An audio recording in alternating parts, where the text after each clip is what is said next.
Assalamualaikum teman-teman, perkenalkan saya Huriaweda Rusdi dari Prodi Bimbingan Konseling Islam, mata kuliah Psikologi Perkembangan. Dosen pengampu saya adalah Bapak Muhammad Hasan Abdillah, SPSI MPSI. Hari ini saya akan menjelaskan tentang perkembangan sosial. Pengertian perkembangan sosial merupakan pencapaian kematangan dalam hubungan sosial. Perkembangan sosial, anak sangat dipengaruhi oleh proses perlakuan atau bimbingan orang tua terhadap anak dalam berbagai aspek kehidupan sosial atau norma-norma kehidupan bermasyarakat, serta mendorong dan memberikan contoh kepada anak-anaknya bagaimana menerapkan norma-norma ini dalam kehidupan sehari-hari. Dapat juga diartikan sebagai proses belajar untuk menyesuaikan diri terhadap norma-norma kelompok, moral, dan tradisi. Melebur diri menjadi satu kesatuan dan saling berkomunikasi dan bekerja sama. Bentuk-bentuk tingkah laku sosial peserta didik atau anak-anak dalam perkembangan menuju kematangan sosial, anak mewujudkan dalam bentuk-bentuk interaksi sosial, diantaranya yang pertama,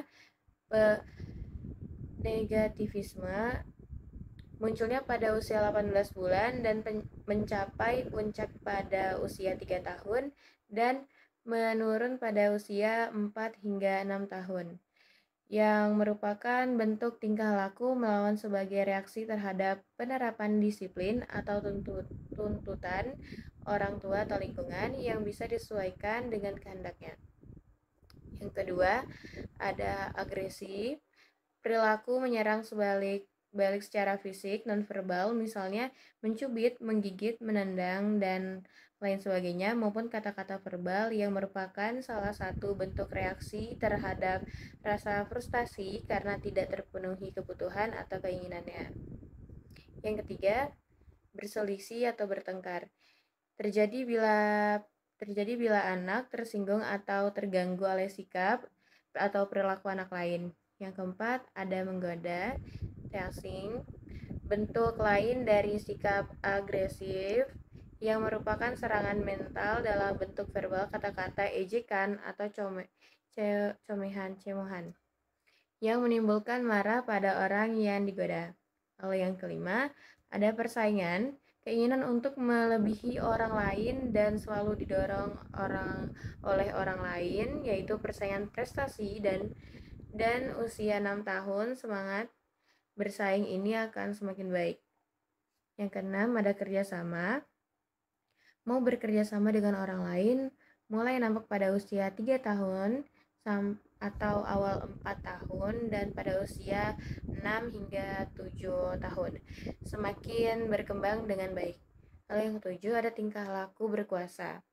Tingkah laku menguasai situasi sosial, mendominasi, bersikap bosines. Wujudnya adalah memaksa, meminta, menyuruh, kayak mengancam, dan sebagainya. Dan yang ke-8, mementingkan diri sendiri. Sikap egois dalam memenuhi interest atau keinginannya. Yang ke-9, ada simpati, sikap emosional yang mendorong individu atau seorang untuk menaruh perhatian terhadap orang lain, mau mendekati atau bekerja sama dengan dirinya.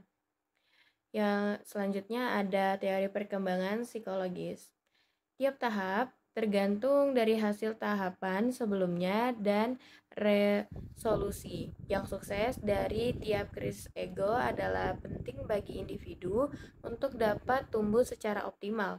Ego harus mengembangkan kesanggupan yang berbeda untuk mengatasi tiap tuntutan penyesuaian diri masyarakat. Berikut ada beberapa tahapan perkembangan psikososial menurut Erikson.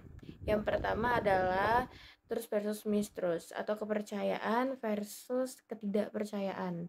Itu bisa dimulai dari 0 sampai 1 tahun. Tahap pertama dari teori perkembangan psikososial Erikson terjadi saat anak lahir hingga usia 1 tahun dan merupakan tahap paling mendasar dalam kehidupan. Mengembangkan kepercayaan didasari pada ketergantungan dan kualitas pengasuh orang tua. Pada titik perkembangan ini, anak sangat bergantung pada pengasuh orang tua untuk semua yang ia butuhkan dalam bertahan hidup, termasuk makanan, cinta, kehangatan, keamanan, dan pengasuhan. Tiap pengasuh yang gagal memberikan perawatan dan cinta yang memadai, anak akan merasa bahwa ia tidak dapat mempercayai atau bergantung pada orang tua selama hidup. Sebaliknya, jika seorang anak berhasil mengembangkan kepercayaan, ia akan merasa aman dan tentram di dunia. Yang kedua, ada otonomi versus rasa malu. Kayak rasa malu versus keraguan.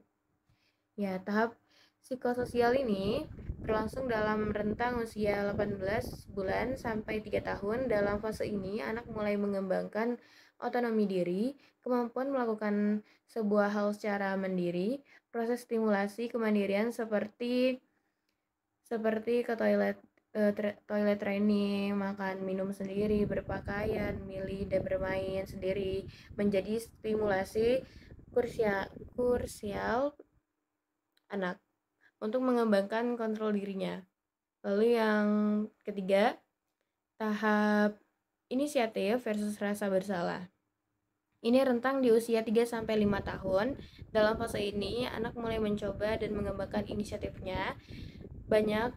Jadi anak tuh banyak bertanya dan mencoba hal-hal baru yang ada di sekitarnya. Jika pertanyaan dan keingintahuan ini difasilitasi, anak akan mengembang kepercayaan diri untuk berinisiatif. Tapi kalau sebaliknya, dia tuh menjadi kayak selalu mendapat larangan, kritikan, anak akan merasa bersalah atau keinginannya tuh tidak terpenuhi. 4. Ada tahap merasa mampu, industri versus inferioritas. Tahap perkembangan psikososial anak selanjutnya adalah saat anak mulai masuk usia sekolah 5-13 tahun. Dalam rentang usia ini, anak-anak mulai berinteraksi dengan temannya di sekolah, namun mulai menjalani kegiatan belajar yang lebih formal. Anak mulai merasa bangga, mampu memahami atau mengembangkan dan mencapai prestasi dengan kemampuan mereka. Dalam tahap ini, anak-anak membutuhkan apresiasi, dukungan, dan dorongan untuk mengembangkan rasa mampu, kompetensi. Sebaliknya, tantangan anak pada fase ini adalah merasa rendah diri, inferior, karena tidak mampu dan tidak mendapatkan dukungan atau apresiasi yang dibutuhkannya. Yang kelima, tahap membangun identitas. Identitas versus confusion. Tahap perkembangan psikososial yang kelima terjadi saat anak mulai remaja 13-12 tahun. Fase ini anak mulai membangun identitas dirinya. Anak bertanya-tanya dan mencari jawaban untuk pertanyaan siapa saya. Pada fase ini, membangun identitas pribadi ini, anak remaja mengeksplorasi perilaku, peran, dan identitas yang berbeda. Para remaja yang menemukan rasa identitas akan merasa aman, mandiri, dan siap menghadapi masa depan. Sementara mereka yang tetap bingung memungkinkan merasa tersesat, tidak aman, dan tidak yakin akan tempat mereka di dunia. Itulah sebabnya penting bagi orang tua dan orang dewasa memberikan dukungan yang memberikan anak agar dapat menemukan identitas dirinya dengan nyaman dan aman. Yang keenam, ada tahap menjalin kedekatan. Pada tahap awal dewasa 21-39 tahun, seorang mulai berada dalam tahap psikososial keenam yang fokus pada pembentukan hubungannya dan penuh kasih sayang dengan orang lain. Seorang mulai mengenal pacar, melakukan pernikahan, membentuk keluarga, dan menjalin persahabatan.